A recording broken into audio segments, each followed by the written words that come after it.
Good day guys! Sa bidyong ito, ipapakita ko sa inyo kung paano makapag-print ng kopya ng ating SSS contribution.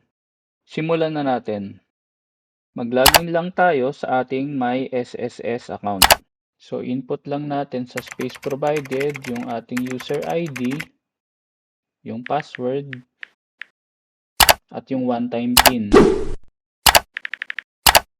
Sa dashboard, itap natin ang Member Information tab. Sa drop-down menu, itap natin ang My Contributions.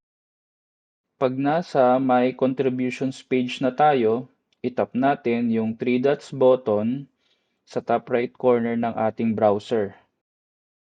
Sa drop-down menu, itap natin ang Print. Sa pop-up window, pwede tayong mag-adjust ng konti para sumakto yung ipiprint natin sa gusto nating paper size.